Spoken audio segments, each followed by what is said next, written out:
यो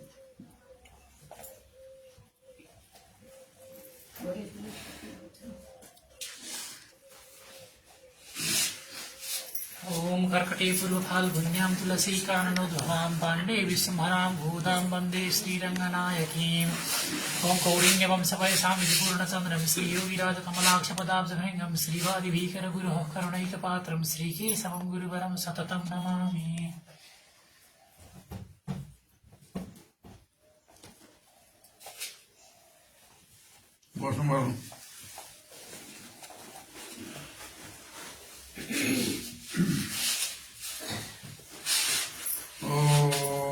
सर्वमङ्गलमाङ्गल्यं सर्वोपद्रवनाशनं वन्दे रामानुजार्यस्य नित्यं बाधं दद्महे।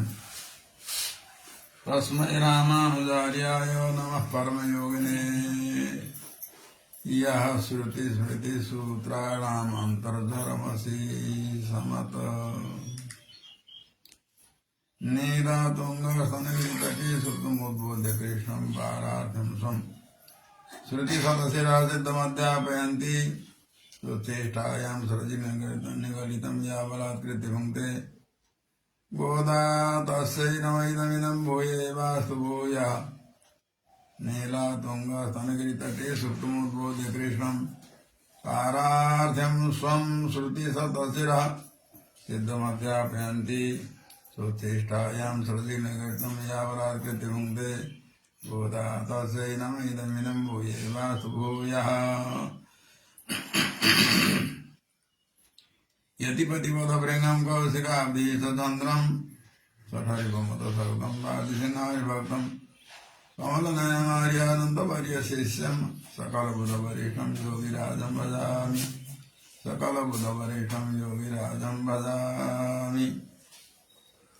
श्रीमते रामानुजाय नमः। ओम अस्मद्गुरुभ्यो नमः। अनंत कोटि ब्रह्मांड नाय करुणा वरुणालय परात्पर परब्रह्म परमात्मा लक्ष्मीपति भगवान श्रीमन्नारायण को असीम अनुकंपा ले यहाँ 2082 साल को जो धनुर्मास महामहोत्सव में श्री लक्ष्मी नारायण मंदिर नेपाल देशी आदि जगदगुरु श्री योगिराज स्वामी जी को इस आश्रम में रहेर धनुर्मास महामहोत्सव हामीले आरम्भ गर्यौं हिजोदेखि र आज द्वितीय दिवसको केही सारांश यहाँ सबैले मनलाई एकाग्र गराएर दत्तचित्त भएर अवश्य श्रवण गरिदिनु हुनेछ। यत्र तत्र सर्वत्र जहाँ कहीँ रहेर पनि सुन्न पाइन्छ। सबैले श्रवण गरिदिनु हुनेछ र यो यस माने द्वितीय गाथाको द्वितीय दिवसको प्रसंगलाई राम्ररी मनन गरेर हृदयमा राख्नु हुनेछ। जहाँ कहीँबाट पनि सुन्दै हुनुहुन्छ सम्पूर्ण भद्र पुरुषहरू भक्तिमयी माताहरू विद्वत वर्ग सबैका हृदय कमलमा विराजमान भगवानका श्री चरणमा नमन गर्दै गर्दै प्रसंग आरंभ गरौं।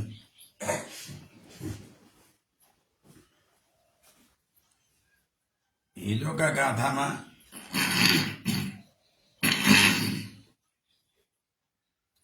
ब्रज भूमिमा रहनु हुने सम्पूर्ण भक्तिमयी माताहरू भद्र पुरुषहरूलाई गोदाम्बाजीले आह्वान गर्नुभएको थियो।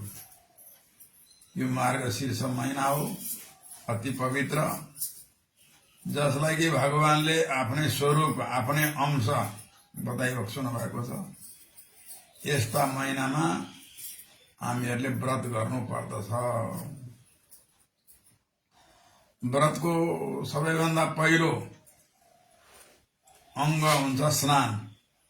स्नान गर्नका लागि सबै हामी सम्मिलित हौं, भेला हौं भनेर ब्रजमा रहनुहुने सबैलाई आह्वान गर्नुभएको थियो। आज ब्रजमा मात्रै नभएर सम्पूर्ण भूमण्डलमा रहनुहुने सबैलाई नै आह्वान गर्नुहुन्छ। हिजो ब्रजको मात्रै नाम लिँदाखेरि ब्रजवासीले मात्रै यो व्रत गर्नु पर्ने रहेछ भन्ने यस्तो पो अर्थ लाग्ने हो कि कसैलाई भनेर होला। यो सारा माने भूमण्डल नै के हो भने ब्रज हो। यसलाई ब्रज भन्छन् भने नि जहाँ पशुहरू बाँधिन्छन्, जहाँ पशुहरू बस्दछन् त्यसको नाम हो ब्रज, त्यस ठाउँको नाम हो ब्रज। यो सारा भूमण्डलमा नै पशुहरू छन्। ज्ञानेन हीना पशुभि समाना, ज्ञानले रहित भएका मनुष्य नै पशुतुल्य हुन्। यसरी ज्ञानले हीन भएका, ज्ञानले रहित भएका पशुतुल्य मनुष्यहरू यहाँ रहन्छन्। त्यसो भएको हुनाले यो सम्पूर्ण भूमण्डल नै ब्रज हो। त्यसो भएको हुनाले केवल यता 84 कोष अन्तर्गतको ब्रजमा रहनेलाई मात्रै मैले आह्वान गरेको होइन, सम्पूर्ण भूमण्डलमा जति जति पनि सज्जनहरू हुनुहुन्छ सबैलाई नै मैले आह्वान गर्दैछु भनेर भन्दै हुनुहुन्छ। आज चाहिँ ऐव भूमण्डले समुज्जीवन्तो जनता, यस भूमण्डलमा जन्म पाएर आफ्नो उद्धार, आफ्नो कल्याण, आफ्नो मंगल चाहने भएका हे सज्जनहरू हो, हामीहरूले यो मार्गशीर्ष व्रत गर्नुपर्दछ। यस व्रतमा के गर्नुहुन्छ, के गर्नु हुँदैन, यो कुरा पहिले बुझ्नु हो सबैले। यो व्रतलाई, यस व्रतलाई सफल बनाउनका लागि हामीले के गर्ने, के नगर्ने, यो कुरा हामीले बुझ्नुपर्छ। क्षीराब्दौ सावधानम सहनस्य, क्षीर सागरमा भक्तहरूको प्रार्थना सुनिदिनका निमित्त सावधान भएर शयन गर्नुहुने भगवान परम पुरुष भगवान श्रीमन नारायणका चरणारविन्दको हामीले कीर्तन गर्नुपर्छ। पहिला नम्बरमा यो मार्गशीर्ष व्रतलाई सफल होस् भन्नका लागि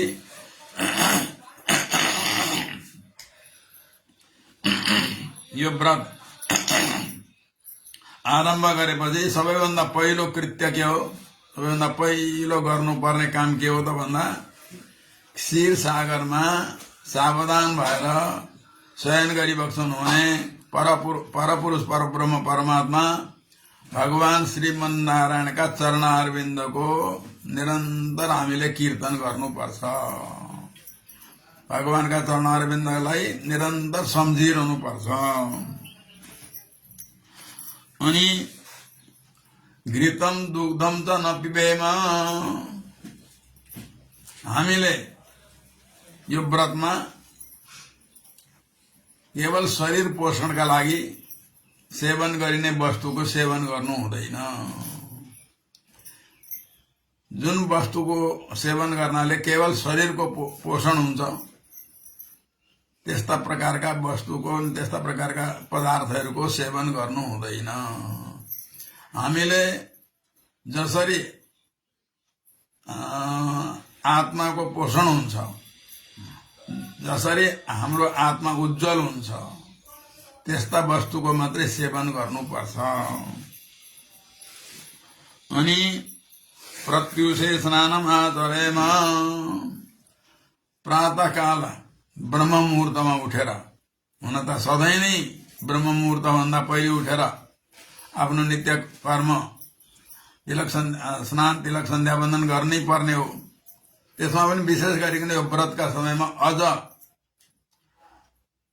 यस कुरामा ध्यान राख्नुपर्छ।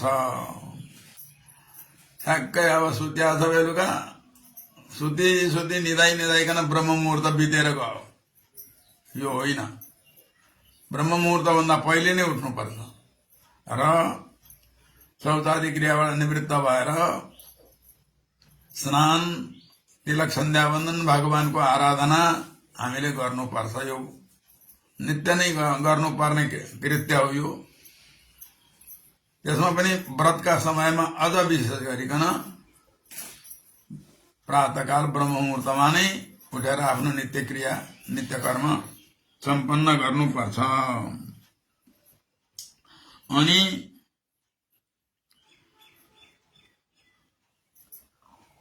शरीरलाई हामीले आत्मालाई चाहिँ अलङ्कृत गराउने हो, शरीरलाई मात्रै अलङ्कृत गराउने होइन। त्यसो भएको हुनाले शरीरलाई अलङ्कृत गराउने नि जस्तै आँखामा गाजल लगाउनु आदि एक के हुन्, शरीरका अलङ्कार हुन्। केवल शरीरका मात्रै अलङ्कारलाई हामीले माने सेवन गर्ने होइन, शरीरलाई मात्रै सजाउने होइन भन्नको मतलब आत्मालाई सजाउनु पर्छ। आत्मा, हाम्रो आत्मा जसरी उज्जवल हुन्छ त्यस्तो चाहिँ कृत्य गर्नुपर्छ, केवल शरीरलाई मात्रै सजाउने होइन। भनौँ आत्मालाई चाहिँ सजाउन सकिएन, केवल शरीरलाई मात्रै सजाउन सकियो भने नि त्यो त शरीरलाई मात्रै सजाइयो भने त्यो कस्तो हो भने एउटा जसका प्राण निक्लेर गइसके, जसलाई लास भन्छन्, शव भन्छन्, त्यसलाई अलङ्कृत गराउनु जस्तै मात्रै हो। त्यसो भए पहिला नम्बरमा आत्मालाई अलङ्कृत गराउनुपर्छ, आत्मालाई उज्जवल बनाउनुपर्छ, त्यसपछि शरीरलाई पनि उज्जवल बनाउनुपर्छ। अनि शिरसी पुष्पधारणम, शिरमा पुष्प धारण गर्नु हुँदैन। के शिरमा पुष्प धारण गर्ने, फूलको माला लगाउने, यो पनि के हो भने शरीरको अलङ्कार हो। त्यसमा पनि स्त्री जातिले यो चुट्ठो हुन्छ कपालको, त्यसमा भगवानको प्रसाद स्वरूप माला धारण गर्ने नियम छ, हाम्रो परम्परा त्यस्तो छ हैन। त्यसमा पनि विधवा स्त्रीले हुँदैन, विधवा स्त्रीले फूलको माला लगाउनै हुँदैन। सधवाले भगवानको प्रसाद स्वरूप फूलको माला त्यो कपालमा नि चुल्ठामा वरिपरि लपेट्न पाइन्छ। तर केवल यो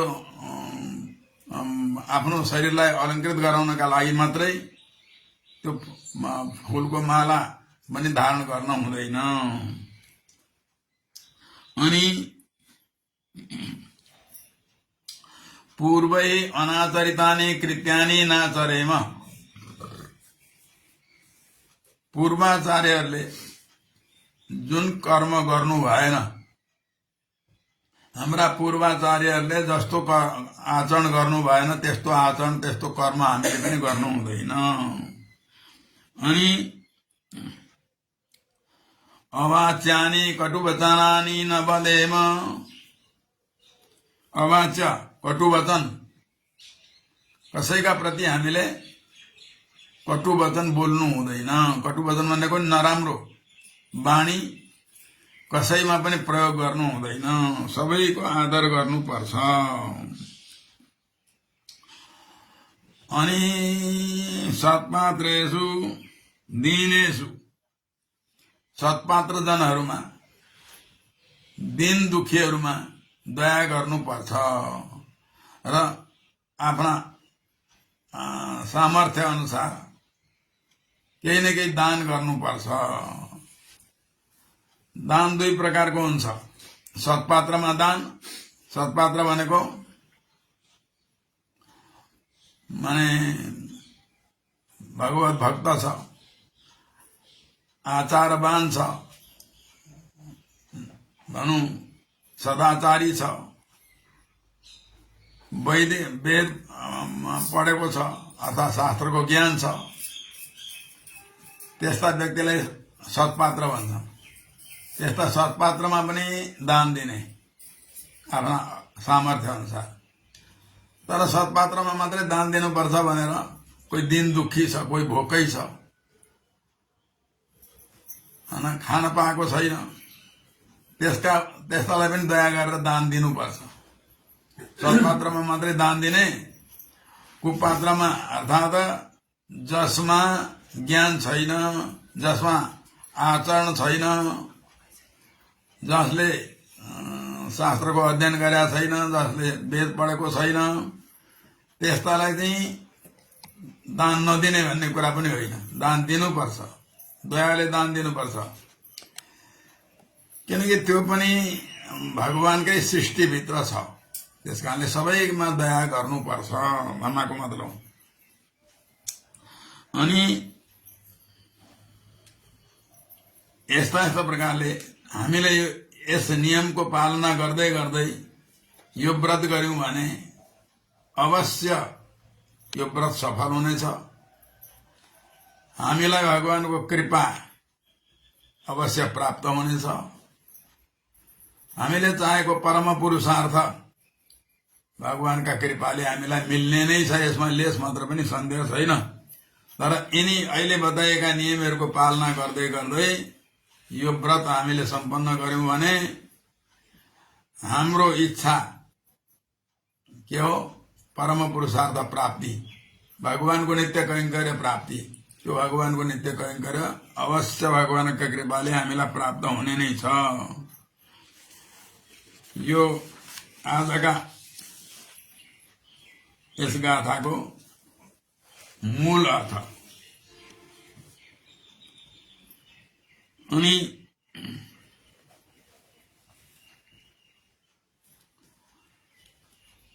भगवान क्षीर सागरमा शयन गरी बक्सुनु, सावधान भएर शयन गरी बक्सुनु हुने परम पुरुष भगवानका चरणारविन्दको कीर्तन गरौं। सबैभन्दा पहिलो कर्म, सबैभन्दा प्रथम पहिलो गर्नुपर्ने कर्म के त भन्दा क्षीर सागरमा सावधान भएर शयन गरी बक्सनु हुने परम पुरुष परमात्मा भगवान श्रीमन्नारायणका चरणारविन्दको कीर्तन गर्नुपर्छ भनियो। अब चाहिँ यहाँ एउटा शंका हुन्छ। साक्षात भगवान श्रीकृष्ण त्यहाँ ब्रजमा विराजी बक्सनु भएको छ। अब भगवान श्रीकृष्णका चरणारविन्दको कीर्तन गर्नुपर्छ नभनेर क्षीर सागरमा शयन गर्ने परम पुरुष परमात्मा भगवान श्रीमन्नारायणको कीर्तन गर्नुपर्छ भनियो नि। यो किन यसो भनियो त भन्दा क्षीर सागरमा विराजमान, क्षीर सागरमा सावधानका साथमा शयन गरी बक्सनु हुने परब्रह्म परमात्मा परपुरुष परमात्मा भगवान श्रीमन्नारायणमा र भगवान श्रीकृष्णमा केही अन्तर छैन, भेद छैन। जुन भगवानले उहाँ क्षीर सागरमा शयन गरी बक्सन्थ्यो उहाँ नै यस ब्रजभूमिमा यहाँ श्रीकृष्णका रूपमा अवतरित भइबक्सनु भएको छ। दीपात उत्पन्न दीपवत, जस्ता प्रकारले नि एउटा बत्ती बल्दैछ, त्यो बल्दै गरेका बत्तीमा अर्को सल्काउनु, अर्को सल्काउनु, अर्को सल्काउनु, हजारैवटा बत्ती सल्काए पनि ती बत्तीमा केही फरक हुँदैन। एउटा बत्तीमा सारा संसारलाई भस्म गर्ने, जलाउने अर्कामा सबैमा भन्ने कुरा होइन। सबैमा बराबर शक्ति हुन्छ, बराबर प्रभाव हुन्छ। यस्तै प्रकारले भगवानले जतिसुकै अवतार दिए पनि ती भगवानका अवतारहरू सबै बराबर हुन्। त्यहाँ नुनाति धेरै कमी बेसी केही पनि हुँदैन। सबैमा बराबर गुण हुन्छन्, बराबर शक्ति हुन्छ। भगवानले अनेकौं अवतार लिनुहुन्छ। राम भने पनि, कृष्ण भने पनि, नारायण भने पनि, वासुदेव भने पनि, प्रद्युम्न भने पनि, अनिरुद्ध भने पनि यी सबै भगवानका अवतार हुन्। यी भगवानका अवतारमा भेद गर्नु हुँदैन। त्यसो भएकाले यहाँ गोपिनीहरूले भगवान श्रीकृष्णका चरणारविन्दको कीर्तन गर्नु नभनेर क्षीर सागरमा सावधान भएर शयन गरिबस्नु हुने भगवानका चरणारविन्दको कीर्तन गरौं। अब सावधान भएर किन भनियो? क्षीर सागरमा शयन गर्ने भगवानका चरणारविन्दको कीर्तन गरौं भन्दा पनि हुन्थ्यो नि। सावधान भएर त्यहाँ विशेषण लगाइएको छ। क्षीर सागरमा सावधान भएर शयन गरिबस्नु हुने भगवानका चरणारविन्दको कीर्तन गरौं।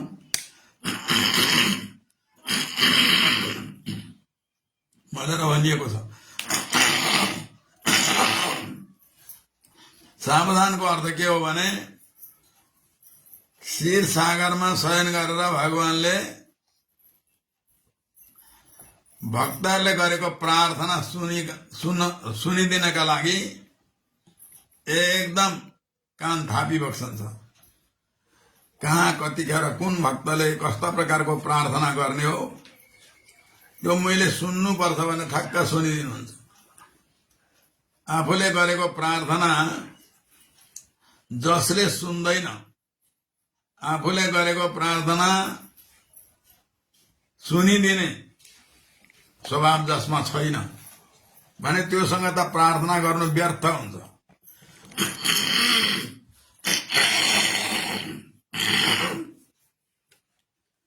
अर्काले गरेको प्रार्थना सुनिदिने स्वभावै जसमा छैन त्योसँग प्रार्थना गर्नु बेकार हो।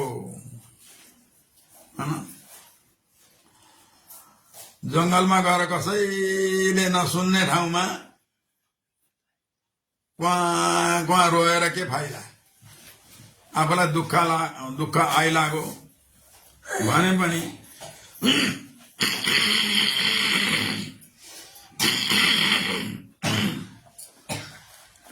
रुँदा पनि सबैले सुन्ने ठाउँमा रुँदा पो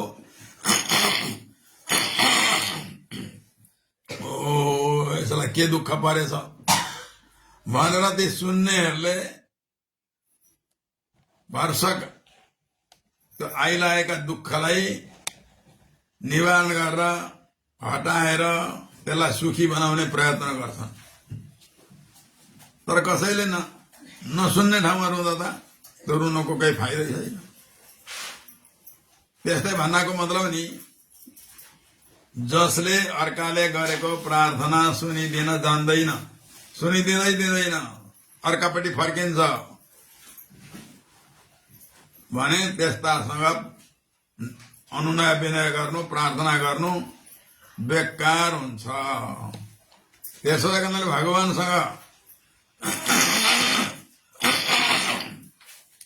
भगवानसँग केही प्रार्थना गरिएला त्यो भगवानले त्यो प्रार्थना सुनिदिनुहुन्न कि भन्ने शंकै नलिनु।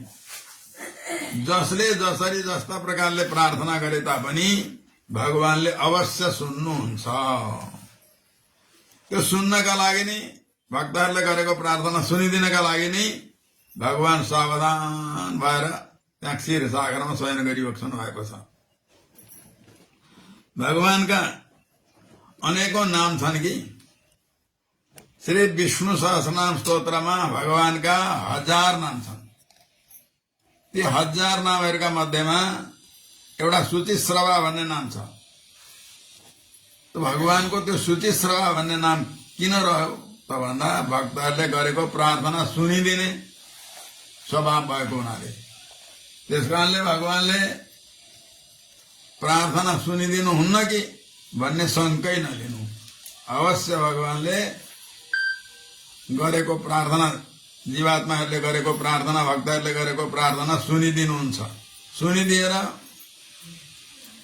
त्यो भक्तको के गरिदिनु पर्ने हो, कस्तो कार्य गरिदिनु पर्ने हो, के गर्दाखेरि त्यसको कल्याण हुन्छ, त्यसको उद्धार हुन्छ, त्यसको उपकार हुन्छ, त्यसको हित हुन्छ, त्यो भगवानले अवश्य गर्नुहुन्छ। अनि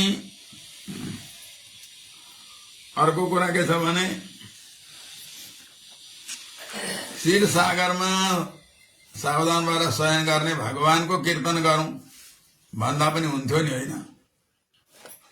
तर भगवानका चरणारविन्दको कीर्तन गरौं भनिएको छ। क्षीर सागरमा सावधान भएर शयन गरिबक्सन हुने परपुरुष परमात्मा भगवान श्रीमन नारायणका चरणारविन्दको कीर्तन गरौं। भगवानको कीर्तन गरौं नभनेर भगवानका पनि चरणारविन्दको कीर्तन गरौं भनिएको छ। यसको अर्थ के हो भने चरणारविन्द भन्नको तात्पर्य जतिसुकै क्रूर व्यक्ति भए तापनि, जतिसुकै निर्दयी व्यक्ति भए तापनि चरण पक्डिसकेपछि नि, चरण पक्डिसकेपछि, चरणकै स्पर्श गरेपछि उसको मन पग्लिन्छ। जतिसुकै क्रूर स्वभाव भएको व्यक्ति होस्, तर चरण पक्रिएर प्रार्थना गरेपछि उसलाई त्यो प्रार्थना सुन्न कर लाग्छ। त्यो हात समातेर, नाक समातेर आफ्नो काम बनाउन सकिँदैन। कुनै काम कसैबाट बनाउनु छ, आफ्नो काम बनाउनु छ भने अब नाक पक्रिएर प्रार्थना गर्दा झन् रिसाउला, कान पक्रिएर प्रार्थना गर्दा झन् रिसाउला, त भनौं। तर पाउ पक्रिएर चाहिँ प्रार्थना गरेपछि जतिसुकै क्रूर स्वभाव भएको, जतिसुकै रिसा भए तापनि, जतिसुकै भनौं क्रोधी भए तापनि पाउ पक्रेर चाहिँ प्रार्थना गरेपछि त्यस व्यक्तिले आफ्नो प्रार्थना, आफूले गरेको प्रार्थना अवश्य सुन्छ। त भने भगवानले त झन् किन सुनिबक्सन्न थियो र? पाउ पक्रिसकेपछि त्यस जीवात्मालाई भगवानले कदापि पनि त्याग्नुहुन्न। यो जनाउनका लागि यहाँ भगवानका चरणारविन्दको कीर्तन गरौं भनियो, हैन? भगवानका चरणारविन्दको नि कीर्तन गर्नुपर्छ, भगवानका चरणारविन्दको नि स्मरण गर्नुपर्छ। हामीले द्वय मन्त्र प्राप्त गरेका छौं। द्वय मन्त्रमा श्रीमन्नारायण शरणम प्रपद्ये छैन, चरणौ छ त्यहाँ। श्रीमन्नारायण शरणम प्रपद्ये, भगवान नारायण नै मेरा रक्षक हुनुहुन्छ भन्दा पनि हुन्थ्यो होला नि। त्यसोमा त्यति मात्रै नभनेर श्रीमन्नारायण चरणौ भनिएको छ। त्यसो भएकोले चरणकै स्मरण गर्नुपर्छ। चरणको स्मरण गरिसके उपरान्त भनौं जतिसुकै क्रूर भए पनि, जतिसुकै रिसा भए पनि चरण पक्रिसकेपछि त्यस व्यक्तिले अवश्य गरेको प्रार्थनालाई सुनिदिएर उसको भरसक आफूले गर्दा हुनेसम्म त्यसको उपकार गर्छ, त्यसको हित हुने काम गर्छ। त्यसो भएको हुनाले यहाँ क्षीर सागरमा सावधान भएर शयन गरिबक्सन हुने भगवानका परम पुरुष भगवान श्रीमन्नारायणका चरणारविन्दको कीर्तन गर्नुपर्छ हामीले व्रतमा। यस व्रतलाई सफल बनाउनका लागि भनेर भनियो। अनि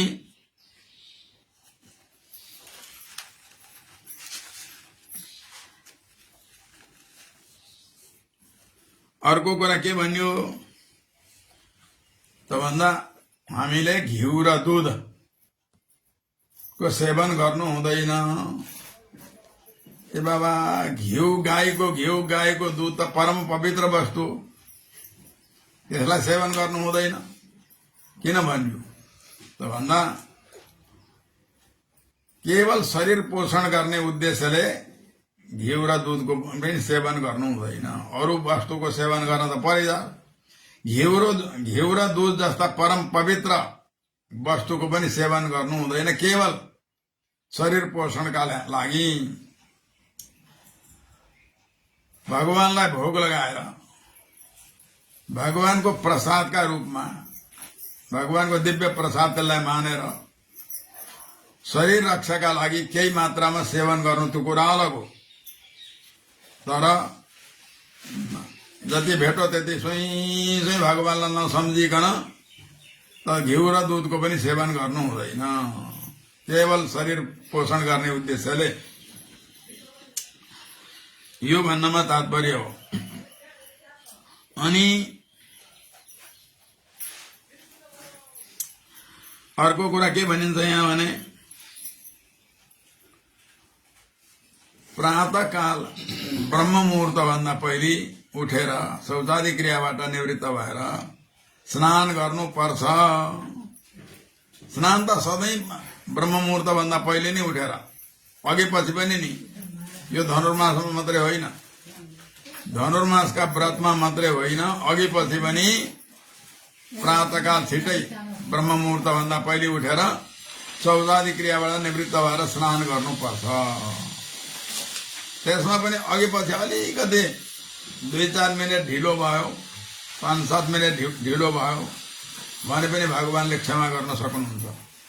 तर यो धनुर्मासको व्रतमा त अनिवार्य ब्रह्म मुहूर्त सुरु हुनुभन्दा पहिले 1 मिनट पनि ढिलो नगरिकन शौचादि क्रियाबाट निवृत्त भएर स्नान गर्नुपर्छ र मात्रै यो व्रत सम्पन्न हुन्छ। अब व्रत भनेर आरम्भ गरिरहेछ अनि सुतो घाम झुल्किन्जेलसम्म त्यो व्रत सफल हुँदैन।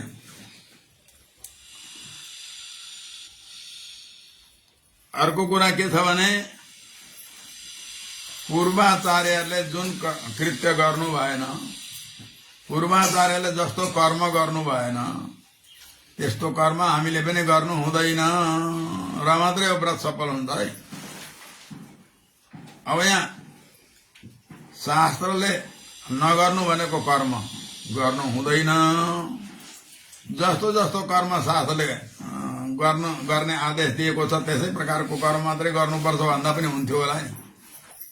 तर त्यसो नभनेर पूर्वाचार्यहरूले जुन जस्तो कर्म गर्नु भएन, जस्तो आचरण गर्नु भएन त्यस्तो आचरण हामीले पनि गर्नु हुँदैन भनियो।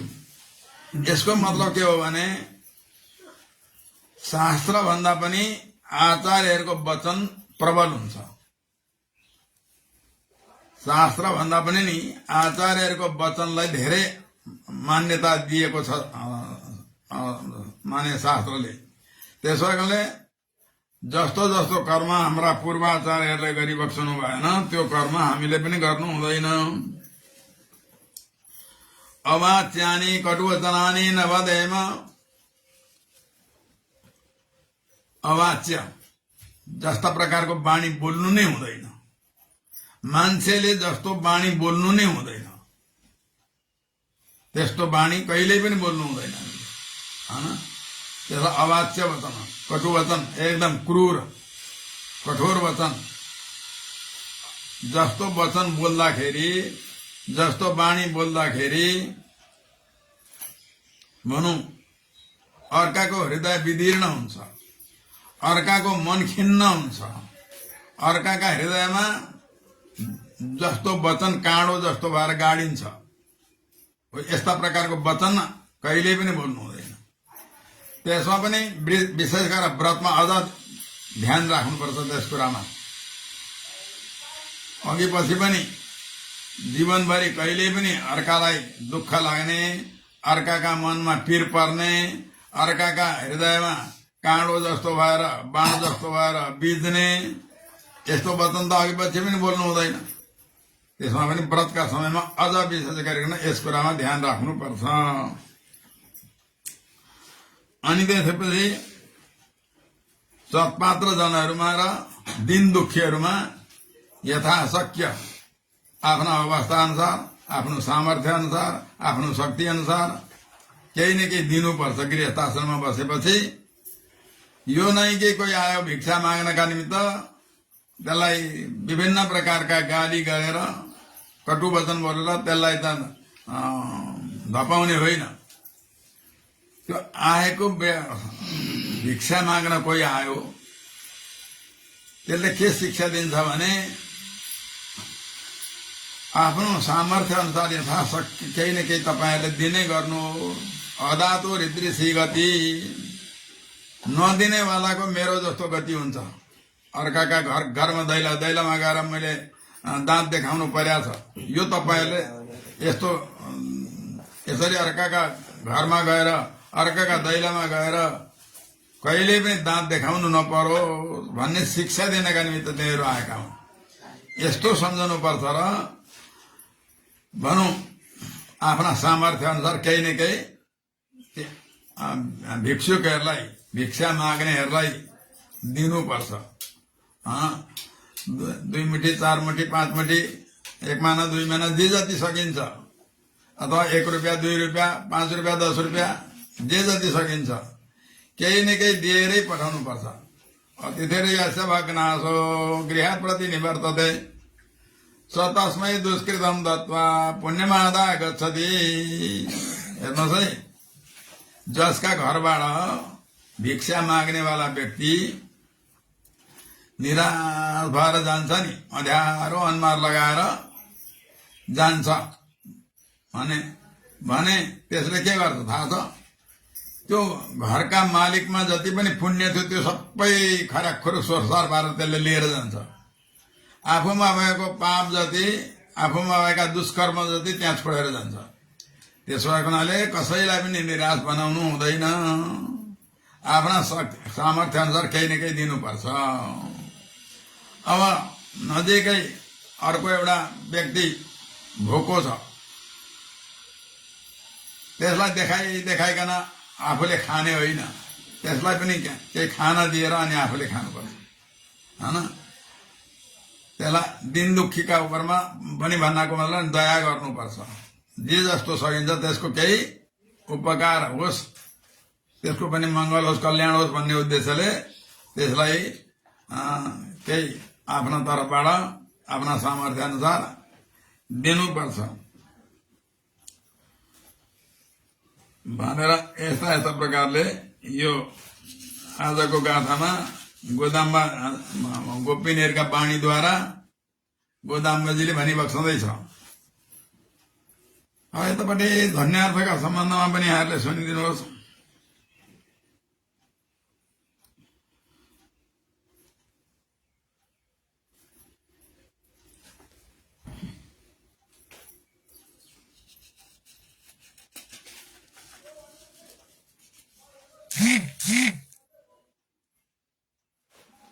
यो हाम्रो व्रत हो। यो मार्गशीर्ष व्रत अर्थात् धनुर्मास व्रत भनेको हाम्रो व्रत भनौँ।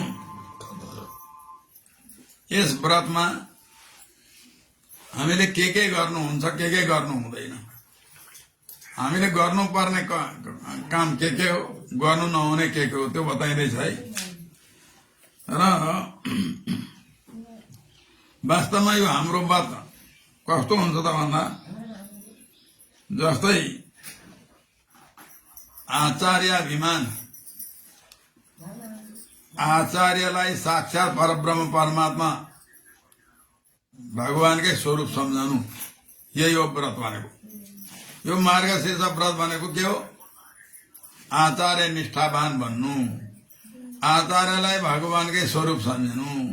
साक्षात नारायण देव कृत्वा मर्त्यमयम तनुम मग्नान उद्धर्ते लोकान कारुण्य शास्त्र पाणिना, हैन?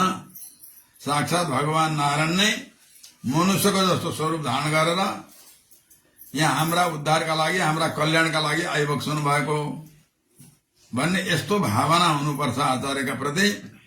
यही हो मार्गशीर्ष व्रत भनेको। जस्तै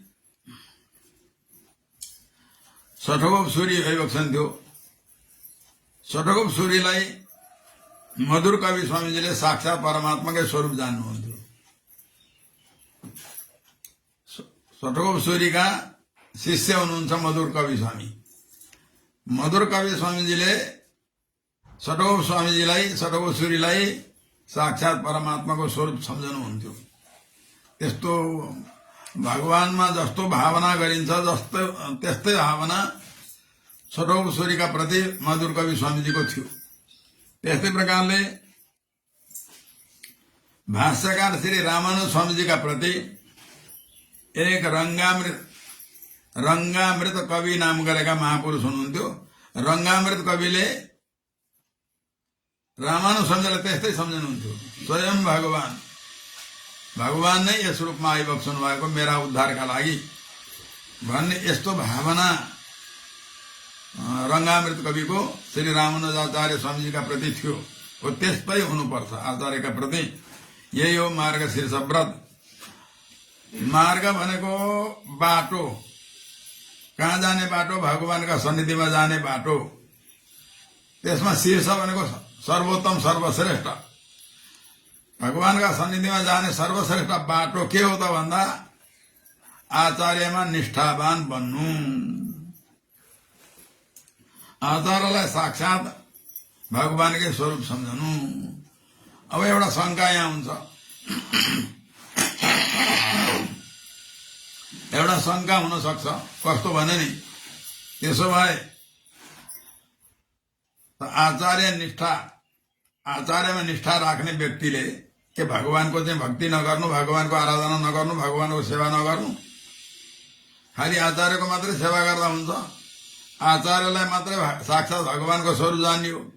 र स्वयं जो जगतका सृष्टिकर्ता, पालनकर्ता, संहारकर्ता, सर्वेश्वर, सर्वशक्तिमान, अनन्त कोटि ब्रह्माण्ड नायक भगवान नारायण भइबक्छ। उहाँको चाहिँ के अनादर गर्नु, उहाँको चाहिँ आराधना नगर्नु, उहाँको सेवा नगर्नु भन्ने यो शंका होला। आचार्यले स्वयं भगवानका रूपमा सम्झिएपछि जो सृष्टिकर्ता भगवानलाई चाहिँ के माने उहाँको चाहिँ आराधना गर्न उचित छैन त भन्ने यो शंका हुन्छ है।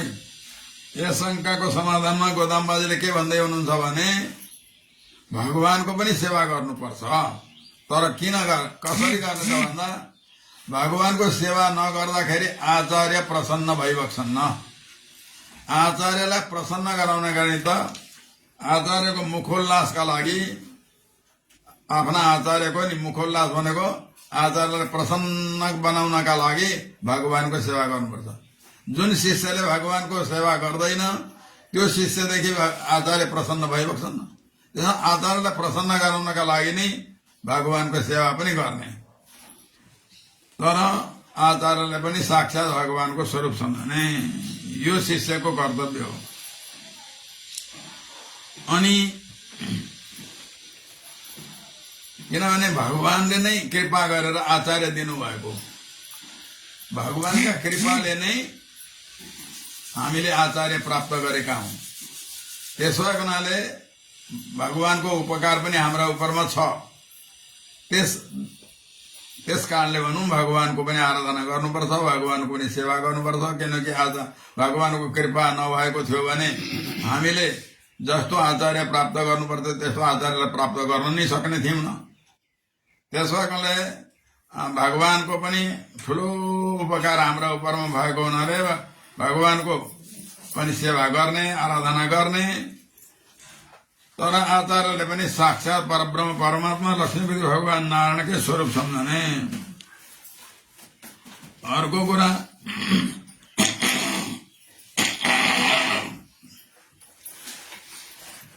क्षीर सागरमा सावधान भएर शयन गरिबक्छन् भने परपुरुष परमात्मा भगवान श्रीमन्नारायणको कीर्तन गर्न योग्य छ भन्ने कुरा अघि बताइयो नि।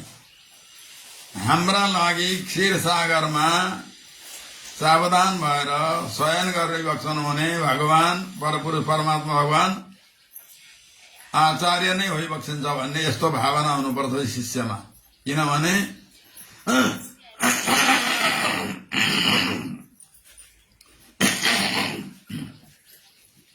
नि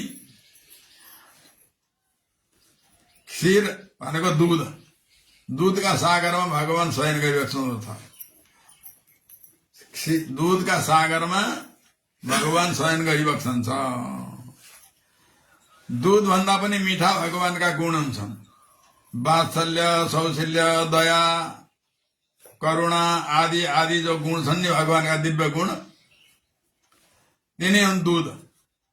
दूध भन्दा पनि मीठा छन्, अनगिन्ती छन्। ती वात्सल्यादि गुणहरू नि कति छन्, कति अनगिन्ती। त्यसो भएकोले त्यो दुधको सागर, गुण सागर, भगवानका दिव्य गुण रूपी सागरमा आचार्य शयन गरिबक्छन् छ। शयन गर्नु भनेको भगवानका दिव्य स्वरूप रूप गुण माधुर्यको अनुभव गरेर तुर्लुम्मै त्यही डुब्नुहुन्छ हैन। भगवानका गुणहरू दूध भन्दा पनि मिठा छन्, ती अनगिन्ती छन्। त्यसो भएर ती गुण रूपी दूधको सागर हो त्यो। त्यो गुण रूपी सागरमा भगवानका दिव्य स्वरूप दिव्य गुण रूपी सागरमा आचार्य रूपी भगवान शयन गर्नुहुन्छ भन्नको मतलब भगवानका दिव्य गुणहरूको अनुभव गरेर एकदम संसारलाई बिर्सिनुहुन्छ। सुतेका मान्छेले संसारलाई जान्दैन नि, संसारलाई बिर्सिनुहुन्छ, चुर्लम्मै भगवानका दिव्य गुणका अनुभवमा डुब्नुहुन्छ। त्यसो भएकोले क्षीर सागरमा सावधान भएर शयन गरिबक्छनु भने परपुरुष परमात्मा हाम्रा लागि आचार्य होइबक्सिन्छ भन्ने यो सम्झनु पर्यो। अनि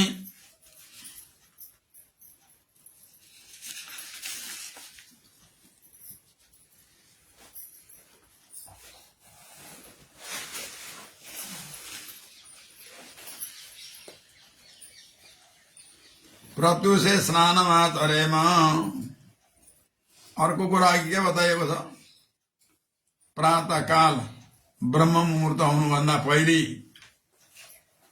लगभग भनौँ न 3 साढे 3 बजेतिर देखि ब्रह्म मुहूर्त सुरु हुन्छ। त्यहाँभन्दा पनि पहिले उठेर लगभग कम से कम 3 बजे उठेर शौचादि क्रियाबाट निवृत्त भएर अनि स्नान तिलक सन्ध्या वन्दन भगवानको आराधना गर्नुपर्छ भन्ने कुरा अघि बताइयो नि।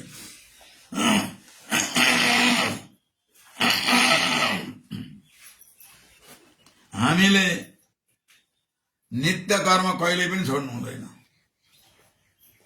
3 किसिमको कर्म हुन्छ, नित्य, नैमित्तिक, काम्य। नित्य भनेको सधैँ गर्नुपर्ने कर्मलाई नित्य कर्म भन्छ।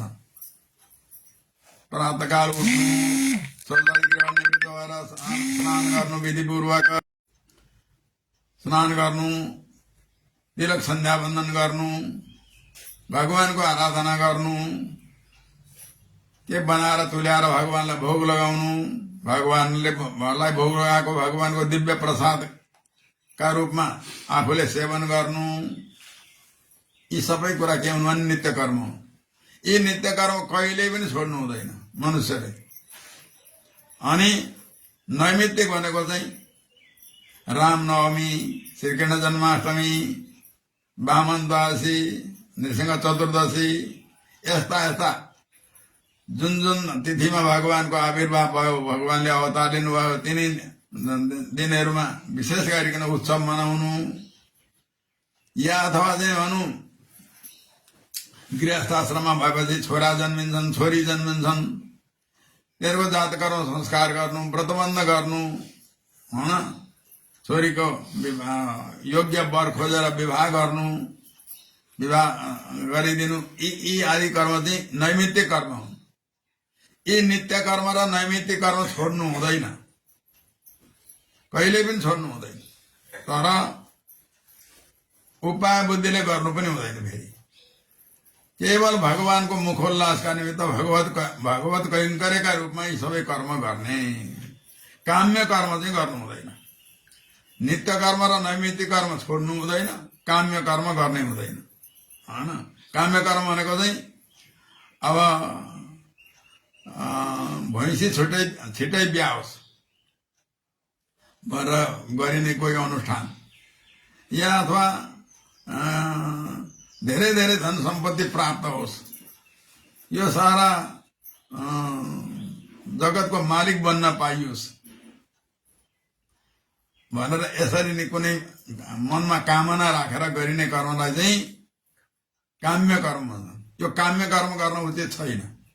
केवल भगवानको कैङ्कर्यको रूपमा भगवानको मुखोल्लासका निमित्त गरिने कर्म चाहिँ कहिल्यै पनि छोड्नु हुँदैन। फेरि नित्य कर्म र नैमित्तिक कर्म भगवत कैङ्कर्य रूपले भगवानको आज्ञा पालनाका निमित्त छोड्नु हुँदैन, यी गर्दै जानुपर्छ। काम्य कर्म गर्ने खास आवश्यकता छैन।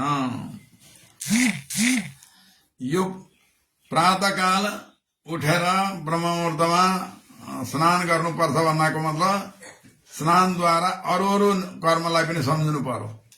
कुनै पनि नित्य कर्म र नैमित्तिक कर्म हामीले त्याग्नु हुँदैन। अनि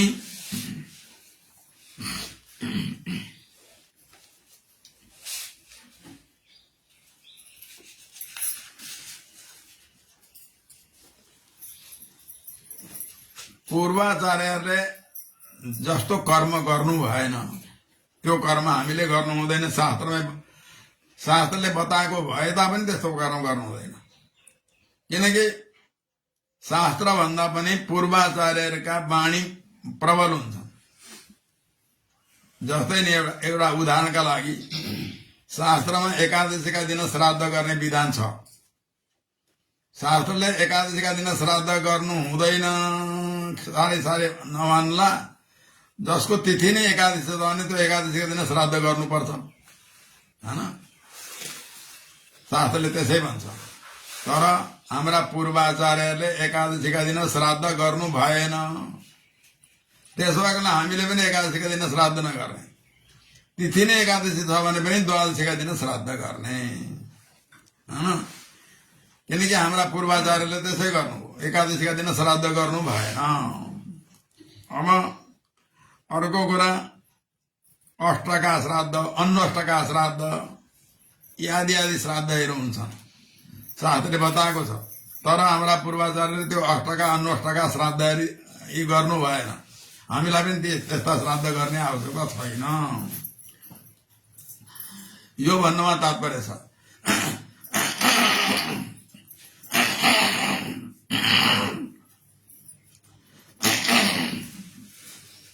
हाम्रा पूर्वाचार्यहरूले जस्तो कर्म गर्नु भएन त्यो कर्म हामीले पनि गर्नु हुँदैन। यो मार्गशीर्ष व्रत गर्नाले सत्पात्रमा र दिन दुखेरमा यथाशक्य भिक्षा दिनु पाएको बताइयो।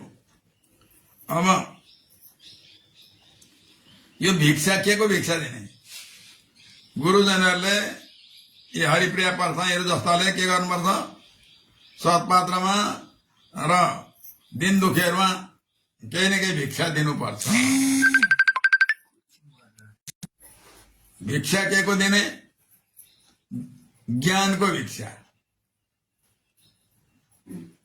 यो आचार्यहरूले दिने भिक्षा चाहिँ है, आचार्यहरूले दिने। अब हामी सबैले दिने भिक्षा अघि बताइयो, हैन? अन्नको भिक्षा, रुपियाँ पैसाको भिक्षा दिनु पर्यो। आचार्यहरूले दिने भिक्षा चाहिँ दिन दुखीहरूमा पनि र सत्पात्रमा पनि त्यो ज्ञान रूपी भिक्षा दिनुपर्छ। जस्तै नि भाष्यकार श्री रामानुजाचार्य स्वामीजीले महाज्ञानीहरूलाई पनि ज्ञान दिनुभयो। महाज्ञानीहरूलाई पनि जस्तै दाशरथी कुरेश आदि आदि महाज्ञानी हुनुहुन्थ्यो। उहाँहरूलाई पनि फेरि भाष्यकार श्री रामानुजाचार्य स्वामीले अरू अरू ज्ञान दिनुहुन्थ्यो। र एकदम महामूर्ख जसमा कि लत्ती भर पनि केही ज्ञान छैन त्यस्तालाई पनि ज्ञान रूपी भिक्षा रामानुज स्वामीले दिनुभयो।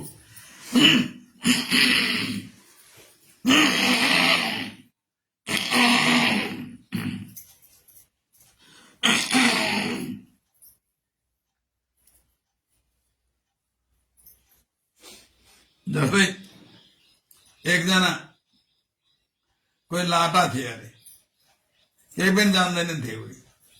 उनलाई पनि अब यिनले अथवा त केही गर्न सक्दैन भएर हेर मेरा यी चरणको तिमीले निरन्तर स्मरण गर्नु, यसैद्वारा तिम्रो उद्धार हुनेछ भनिकन यसो इशाराद्वारा ती लाटालाई यस्तो ज्ञान दिनुभएको थियो। त्यसो भएकोले सत्पात्र भन्नाले ज्ञानीजनहरू, ज्ञानीहरूलाई पनि गुरुजनहरूले, आचार्यहरूले अरू ज्ञान दिनुपर्छ। र जसले केही पनि जान्दैन, कसैले चाहिँ उपदेश गर्नका लागि ज्ञानीहरूकै प्रतीक्षा गर्छन्। केही शास्त्र पढे लेखेकालाई मात्रै ज्ञान दिने भनेर प्रतीक्षा गर्छन्। कसैले केही जान्दैनन् त्यस्तालाई मात्रै ज्ञान दिने प्रतीक्षा गर्छन्। तर त्यसो होइन, ज्ञानीलाई पनि अरू ज्ञानको उपदेश दिनुपर्छ। अज्ञानी जसलाई केही ज्ञान, रत्तिभर ज्ञान छँदै छैन, त्यस्तालाई पनि उपदेश गर्नुपर्छ। आचार्यको यो कर्तव्य हो भनेर यस्ता प्रकारले सत्पात्रमा र दिन दुखेहरूमा पनि भिक्षा दिनुपर्छ भन्ने कुराको अर्थ त्यो भयो। उज्जीवनोपाय, अनि आफ्ना उज्जीवनको उपायलाई चिन्तन गरेर सन्तुष्ट भएर रहने। ओहो, हाम्रो कस्तो सजिलो उज्जीवन भने भगवत प्राप्तिको उपाय, आफ्ना कल्याणको उपाय कति सजिलो छ, कति राम्रो छ। हाम्रो भगवानमा समर्पित हुनु, केही गर्नु परेन हैन। केवल भगवानमा सम्पूर्ण रक्षाको भार जिम्मा लगाउनु, भगवानमा समर्पित हुनु, अरू कुनै पनि कसैलाई पनि उपायका रूपमा नमान्नु। केवल भगवत कैङ्कर्य बुद्धिले जति सकिन्छ, जति जानिन्छ, आफ्नो शक्तिले जति भ्याउँछ त्यति राम्रा राम्रा कर्म गर्नु। कति सजिलो उपाय छ हाम्रो उज्जीवनको भनेर यसरी प्रसन्न भएर जीवनभरि रहनु। यसैद्वारा हाम्रो मङ्गल हुनेछ, हाम्रो कल्याण हुनेछ, हाम्रो उद्धार हुनेछ, हाम्रा उपरमा भगवानको कृपा दृष्टि अवश्य रहनेछ भनेर यस्ता यस्ता प्रकारले गोपिनीहरूका वाणीद्वारा गोदामबाजीले आजको उपदेश यस्तै दिनुभएको छ। हरे नमः।